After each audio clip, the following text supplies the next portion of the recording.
Hello दोस्तों, स्वागत है आपका अपने यूट्यूब चैनल एग्जाम गुरु में। दोस्तों, इंडियन कोस्ट गार्ड से रिलेटेड आज मैं आपको यहाँ पे साइंस और प्लस जीके के क्वेश्चन कराएंगे। ठीक है, तो अगर आपको पता है 25 से 28 के बीच आपका एग्जाम है, जस्ट 5-6 दिन बाद इंडियन कोस्ट गार्ड का पेपर है। ठीक है, तो अगर वीडियो अच्छा लगे तो लाइक जरूर करना। स्टार्ट करते हैं। अब साइंस और जीके एक ही क्लास में मिल जाएगी, एक ही वीडियो में। चलो भाई, प्रत्यक्ष धारा की आवृत्ति कितनी होती है? पहले नंबर प्रश्न है। पिछली बार ये वीडियो क्वेश्चन पूछा गया था, 50 हर्ट्ज होती है। ये क्वेश्चन घुमा कैसे पूछा गया था? भारत में प्रयुक्त प्रत्यक्ष धारा जो होती है एसी कहते हैं इसको। ठीक है, प्रत्यक्ष धारा जो होती है उसकी आवृत्ति कितनी होती है? तो 50 हर्ट्ज होती है। इसको प्लीज़ याद कर लेना आप लोग। अगला प्रश्न है, पृथ्वी पर आपका भार, जैसे कि पृथ्वी पर आपका 60 है किलोग्राम, तो चंद्रमा पर कितना होगा? चंद्रमा पर जो होता है 1/6 गुना होता है पृथ्वी की अपेक्षा। 60/6 मतलब कि 10 किलोग्राम आ जाएगा। तो 10 किलोग्राम मतलब दूसरे का ए पार्ट राइट ऑप्शन हो जाएगा। अगला प्रश्न दिया गया, निम्नलिखित में से कौन सा तत्व खनिज रक्त का लाल रंग बनाता है? तीसरा नंबर प्रश्न है का सी ऑप्शन लौ कह सकते हो, फिर आयरन कह सकते हो। ठीक है, वही है जो आपको रक्त का रंग जो है लाल बनाता है, यही ऐसा तथ्य है। और लो कह सकते हैं आयरन। आयरन ऐसा तत्व होता है, खनिज तत्व होता है जो रक्त का रंग लाल बनाता है। किसी वस्तु का जो जैसे कि वेग दोगुना कर दे तो उसकी गति ऊर्जा क्या होगी? जैसे कि आपने पता होगा मतलब के बराबर होता है 1/2 mv² होता है। अब यहाँ केवल वेग की बात है तो के समानुपाती v² होगा। अब वेग आपका दोगुना मतलब 2, मतलब दोगुना मतलब 2 का होल ऑफ स्क्वायर, तो क्या हो जाएगा 4 स्क्वायर मतलब 2 दूनी 4, मतलब जो गति ऊर्जा आपकी 4 गुनी हो जाएगी। 2 स्क्वायर 2 दूनी 4 होता है ना, तो स्क्वायर 4 गुनी हो जाएगा। अगला प्रश्न है, चीनी को अल्कोहल में प्रस्तुत करने की प्रक्रिया किण्वन कहलाती है। वैसे तो आपको सबको आता होगा, पाँचवें का सी ऑप्शन यहाँ पे राइट ऑप्शन हो जाएगा। किण्वन एक जैव रासायनिक अभिक्रिया होती है, ये भी याद कर लेना। अगला प्रश्न देखो, छठा नंबर प्रश्न दिएगा, सूर्य की सतह का जो तापमान होता है दोस्तों, आपका सूर्य एक तारा होता है पहली बात तो, ठीक याद कर लेना। और सूर्य के मतलब सतह का जो तापमान होता है दोस्तों, वो कितना होता है? वो 6000 डिग्री सेल्सियस होता है। 6000 डिग्री सेल्सियस होता है सतह का ताप। ठीक है, तो छठवें का सी ऑप्शन राइट है। अगला प्रश्न दिया गया है, जब एक प्रकाश एक माध्यम से दूसरे माध्यम में जाता है तो अपने मार्ग से विचलित हो जाता है, इसका कारण क्या है? इस प्रक्रिया को मतलब कहते क्या है? तो 7वां नंबर प्रश्न है दोस्तों, इसका राइट ऑप्शन यहाँ पे बी पार्ट हो जाएगा, अपवर्तन कहलाता है। और कौन सी ऐसी कौन सी ऐसी चीज़ें एक माध्यम से दूसरे माध्यम जाने पर नहीं बदलती, वो की फ्रिक्वेंसी होती है। प्लीज़ इसको पढ़ लेना। पिछले पेपर में आपको पूछा गया था, पिछले साल में। तो फ्रिक्वेंसी मतलब आवृत्ति होती है। एक माध्यम से दूसरे माध्यम जाने पर आवृत्ति नहीं चेंज होती है, ठीक है, नियत रहती है। ठंड की सुबह जब हम घास पे पानी की बूंदें जब देखते हैं, ओस वोस देखने को मिलती है जब ठंडे मैदानों में, घास के मैदान में देखते होंगे, घास वास जहाँ होती है, ठीक है, तो वहाँ इसका कारण क्या होता है?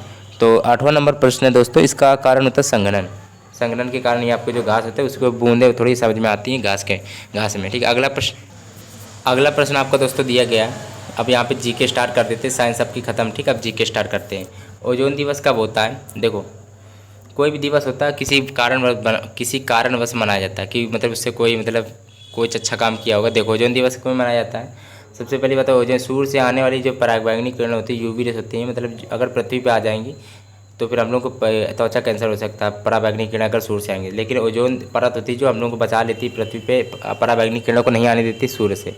ठीक है, तो यहाँ पे 16 सितंबर राइट ऑप्शन है, इसीलिए ओजोन दिवस मनाया जाता है इसी उपलक्ष्य में। ठीक है, अब जैसे कि अब ये आपने ये भी सुना होगा, ओजोन है जो वो किस वजह से नष्ट हो रही है, ये भी पूछा जाता है। तो ओजोन आपका CFL की वजह से नष्ट हो रही है, मतलब होता है क्लोरोफ्लोरोकार्बन की वजह से आपका जो ओजोन है वो नष्ट हो रही है इस समय। लेकिन O3 ओजोन होता है, लेकिन ये 16 सितंबर ओजोन दिवस। अगला प्रश्न है, द्वितीय विश्व युद्ध कब प्रारंभ हुआ?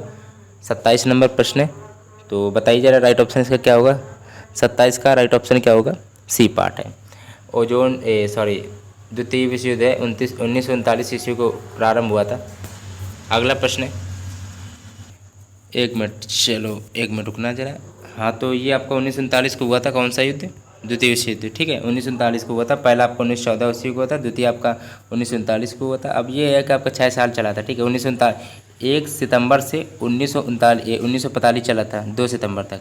1 सितंबर 1939 से 2 सितंबर 1945 से चला था, 1939 से 1945 पे। ठीक है, इसी युद्ध के दौरान मतलब आपको पता होगा अमेरिका ने जापान पर परमाणु बम गिराया था। ठीक है, अमेरिका ने जापान पर। ठीक है, तो याद कर लेना। भारत में समाज सुधार आंदोलन का जनक किसे कहा जाता है? 28 नंबर प्रश्न है दोस्तों, तो राइट ऑप्शन इसका क्या होगा? बताइए जरा। 28 का यहाँ पे इंपॉर्टेंट क्वेश्चन आप लोगों को आता भी होगा। देखो, इससे पहले हमने जीके वीके करा दिया, आपने अगर नहीं देखी तो इसको जाके देख लेना। राजा राम मोहन राय ने की थी समाज सुधार आंदोलन, जो आपके ब्रह्म समाज के संस्थापक हैं। ठीक है, और ये देखो क्या लिखा है, विहार क्या है? 29 नंबर प्रश्न है दोस्तों। तो बिहार आपका एक बौद्ध मठ है। काला सोना किसे कहा जाता है? तो कोयले को कहा जाता है। ठीक है, काला सोना किसे कहा जाता है? कोयले को कहा जाता है। ठीक है, पहले के समय में कोयला का बहुत उपयोग होता था, लेकिन अब नहीं होता है। ठीक है, लेकिन काला सोना के नाम से इसको जाना जाता है। ठीक है, तो 30 का राइट ऑप्शन इसका ए पार्ट है, क्योंकि कोयला आपका पता होगा आपका उपयोग, कोयला का किस में उपयोग किया जाता है? बिजली के संयंत्रों में उपयोग किया जाता है और उद्योगों में भी किया जाता है, काफ़ी मात्रा में उपयोगी है। वैसे अब इस समय कम हो रहा है धीरे धीरे। विश्व में इसीलिए इसको काला सोना कहते हैं। ठीक है, विश्व में कौन सा देश कॉफ़ी के लिए प्रसिद्ध है? सबसे ज़्यादा उत्पादक देश है। तो 31 नंबर प्रश्न है, तो आपको ब्राज़ील पता होगा। 31 का ए पार्ट यहाँ पे राइट ऑप्शन हो जाएगा। ठीक है, 32 का क्या होगा? छत्रक सेल पाई जाती है। 32 नंबर प्रश्न है, तो इसका डी पार्ट है, रेगिस्तान में। अब ये कि देखो अभी क्वेश्चन बचे। अब ये कि देखो दोस्तों, इंडियन कोस्ट गार्ड की मैं आपको जीके साइंस सब कुछ करा रहा हूँ। इससे पहले भी काफ़ी कराई, अलग अलग प्रैक्टिस सेट भी कराए, मिक्सअप भी अब करा रहे हैं। तो दोस्तों ये कि आप छोटा सा काम कर देना, आपके लिए इतनी मेहनत की जा रही, तो एक लाइक केवल कर देना बस, और हो सके तो सब्सक्राइब भी कर लेना। आपके लिए इतनी मेहनत की जा रही तो प्लीज़ सब्सक्राइब लाइक जरूर करना। ठीक है, छत्रक सेल पाई जाती है, वो आपकी रेगिस्तान में पाई जाती है। 32 का यहाँ पर डी पार्ट राइट ऑप्शन है। ठीक है, 33 नंबर प्रश्न निम्नलिखित में से प्राकृतिक रेशा कौन सा है? 33 नंबर प्रश्न का बी पार्ट, कपास आपकी प्राकृतिक रेशा होता है।